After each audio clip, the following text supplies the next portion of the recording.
Olá pessoal, tudo bem? Espero que vocês estejam bem, que vocês estejam se cuidando.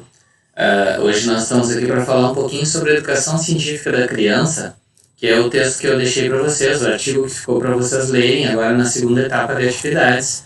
E eu hoje trouxe esse vídeo para conversar um pouquinho com vocês a respeito desse trabalho. Primeiro vamos pensar o seguinte: qual é o professor de ciências, qual é a professora de ciências que vocês lembram de quando eram estudantes? Vocês lembram de uma professora de ciências que fazia um monte de trabalhos legais, que fazia um monte de experiências na sala de aula, vinha com uma série de coisas mágicas para vocês? Ou vocês lembram de uma professora de ciências que só passava conteúdo no quadro, ou só passava textos para vocês? O que ficou das aulas de ciências para vocês, de ciências da natureza? E com essa reflexão, então, a gente começa a pensar um pouquinho para conseguir entender esse artigo que eu deixei para vocês fazerem a leitura e o resumo. A ideia, na verdade, com esse vídeo não é de passar todo o artigo para vocês, porque senão não teria sentido eu pedir o trabalho, mas de contribuir um pouquinho com alguns pontos que eu acho importantes ali do artigo, ok? Então nós vamos ver ali como é que é o artigo. E esse artigo, então, é a educação científica da criança, contribuições da teoria do ensino desenvolvimental. Primeira coisa que a gente tem que pensar é que essa é uma teoria, né, gente, que nós podemos utilizar. E esse artigo foi escrito pela Raquel Aparecida Marra de Madeira Freitas e Sandra Valéria Limonata, tá? Uma da PUC de Goiás e a outra da Universidade Federal de Goiás, certo? Bom, como todo artigo científico, né, ele tem um resumo, que está em inglês e espanhol também. Uma dica que eu dou para vocês: sempre quando a gente vai ler um artigo, o resumo já nos dá as principais ideias do que é para fazer ali, a respeito do que se está falando, né? Mas eu gostaria que já na introdução, né, nós temos um parágrafo aqui que fala sobre qual é a concepção, ou seja, qual é a ideia de ciência que está sendo trabalhada aqui, né? Então, a ideia de ciências que o artigo traz é uma ideia que busque promover uma formação científica de qualidade, né? Que traga a aprendizagem dos conteúdos básicos e também a capacidade de entender esses conteúdos e inclusive de utilizá-los na participação na sociedade.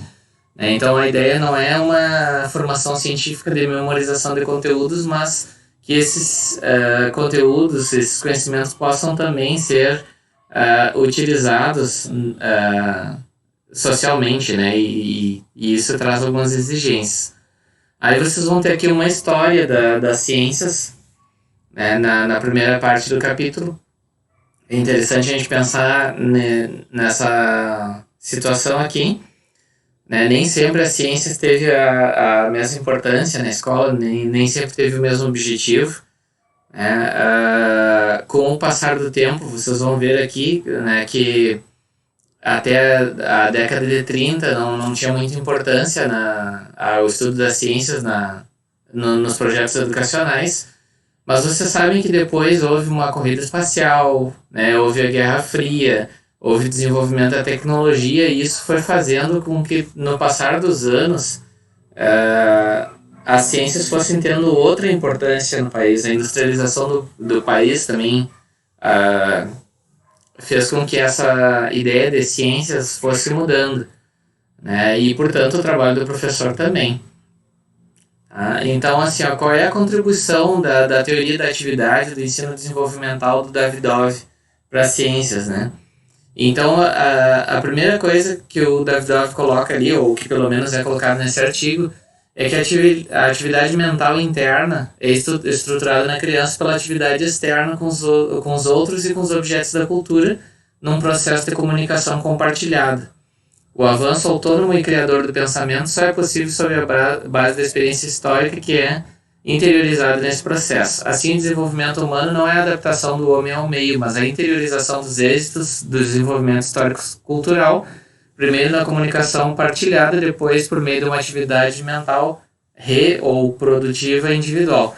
O que significa isso? Né? A atividade mental da criança, ela vai ser estruturada, então, pela relação que a criança tem com os outros, com as pessoas que estão à volta dela, e com os processos, com os objetos da cultura.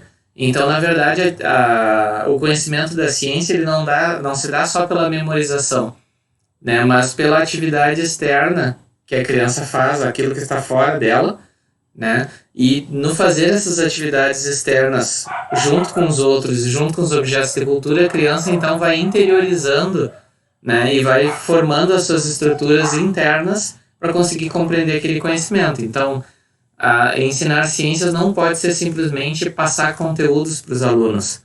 O aluno precisa experimentar, ele precisa trabalhar com esses conteúdos para conseguir, através do trabalho prático, criar suas estruturas internas. E esse trabalho não é individual, ele depende de todo o coletivo, né? Mais adiante no mesmo texto, é falado ali também que o mundo é comunicado à criança por meio da comunicação compartilhada de significados que os outros possuem. O que significa isso? Por exemplo, ali no artigo dá a ideia quando o professor passa o conceito de célula para a criança, na verdade, o que ele está fazendo? Ele está passando a ideia dele, professor, sobre célula. Né? E posteriormente, né, e muitas vezes ao mesmo tempo, a criança vai reorganizar seus elementos, né, tudo que ela traz de bagagem para organizar internamente essa ideia de célula, que não vai ser a mesma ideia de célula do professor, né, mas vai ser uma ideia de célula organizada a partir das estruturas que ela já tem e a partir desse convívio com o conteúdo, com o conhecimento e com o meio onde ela está.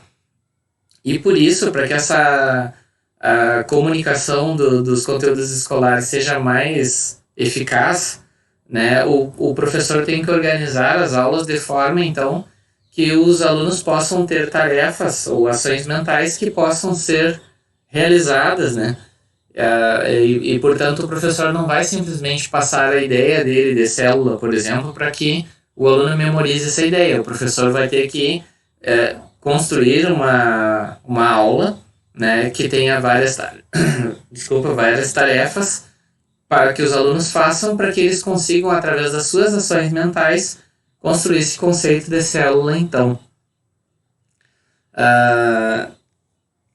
E também é dito no artigo ali, né, que um conceito é um conhecimento teórico que já está pronto, né? Então, na verdade, o professor não está só passando conceitos para a criança, ou não deveria estar só passando conceitos para a criança. Ele também deveria estar dando para a criança todas as ferramentas que a criança precisa para conseguir pensar sobre esse conhecimento e utilizar esse conhecimento na sua vida cotidiana e pessoal. Então ali é dado exemplo, e a gente já discutiu algumas questões semelhantes na sala de aula. Quando a gente fala, por exemplo, com as crianças sobre a importância de uma boa alimentação, nós estamos passando, de certa forma, alguns conceitos para a criança. Mas a criança vai trabalhar com esses conceitos e quando ela chegar na casa dela, por exemplo, ela vai aplicar esses conceitos às situações que ela vive. Por exemplo, ela vai olhar a alimentação que ela tem na casa dela e vai, então, analisar à luz dos conceitos que ela já conseguiu interiorizar ou construir, ela vai analisar as situações da casa dela. Então, de um conceito geral de alimentação, a criança vai, então, passar a fazer análise de conceitos ou de situações particulares, como é o caso da casa dela, que não vai ser analisado na sala de aula, mas automaticamente, quando o professor dá o conceito e dá a ferramenta para que o aluno reflita ou para que ele construa os processos mentais, essa criança vai conseguir utilizar esse conceito e esses processos mentais em outras situações também. Daí a importância de não passar só conceitos para as crianças, né? Então o professor vai organizar a aula introduzindo tarefas que coloquem os alunos numa busca científica, apropriando-se dos conceitos, tanto dos conceitos quanto dos processos de pensamento para chegar lá, né? Então é importante que se diga que as aulas de ciências, elas são muito importantes para que o aluno aprenda a raciocinar e não a memorizar conceitos, Porque os conceitos vão estar escritos em vários lugares. O que o aluno precisa é das ferramentas para conseguir construir esses conceitos, senão ele vai ser sempre um mero repetidor. E aí, mais adiante no texto ainda fala sobre que o caminho didático, né, que o professor constrói a partir dessas ideias, implica considerar que na proposição das tarefas, as relações entre a área do conhecimento, as especificidades do conteúdo e as características dos alunos. Isso significa que a tarefa não é a mesma para todos os conteúdos, porque obedece à lógica do conteúdo, que por sua vez se insere na lógica da área do conhecimento. O que significa isso?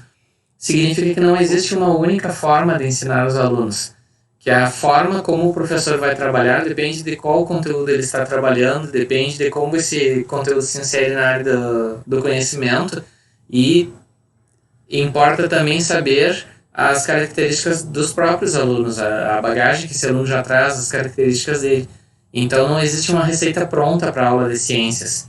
Cada aula, tanto de ciências quanto de outros componentes curriculares, poderíamos falar a respeito disso também, né? Cada aula ela vai ter que ser montada e organizada em função da realidade que o professor tem ali, certo? E isso também faz com que seja importante, então,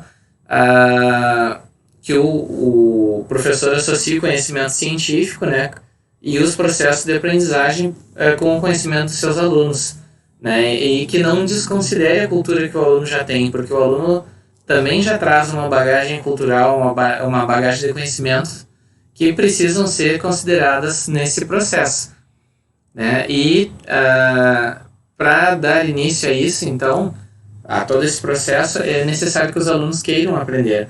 Por isso a pergunta inicial, se vocês lembram de um professor ou de uma professora de ciências que dava uma aula mágica, que vocês ficavam loucos para saber o que ia acontecer, ou se vocês tinham um professor que simplesmente passava texto no quadro e mandava vocês decorarem, que provavelmente vocês nem lembrem mais do assunto dos textos, né? Para que todo esse processo de aprendizagem aconteça, ele deve iniciar por uma motivação, por uma curiosidade, por uma vontade de aprender.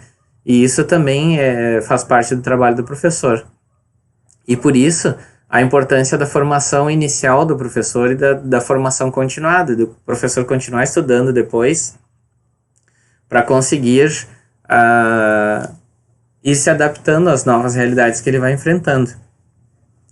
Então, na perspectiva, aqui já estamos nas considerações finais do artigo, ensinar, então, não é apenas saber os conteúdos e expor esses conteúdos para os alunos, mas sim fazer a mediação pedagógica dos conteúdos, né? Então, isso requer do professor um leque de conhecimentos maior e uma formação melhor, então, né? E aí reafirma essa questão da formação inicial continuada, de qualidade, que vai proporcionar aos professores o domínio e o conhecimento para poder desenvolver essas capacidades que são importantes para o estudo, né?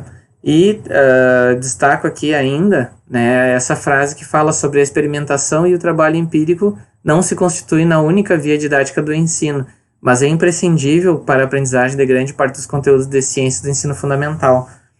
Então, na verdade, embora a experiência, a experimentação não seja a única forma do ensino das ciências, né, eu não vou fazer só experiência nas aulas de ciências, mas essas experiências não podem ficar fora do meu trabalho, porque o meu aluno precisa experimentar, ele precisa trabalhar para construir as estruturas mentais dele.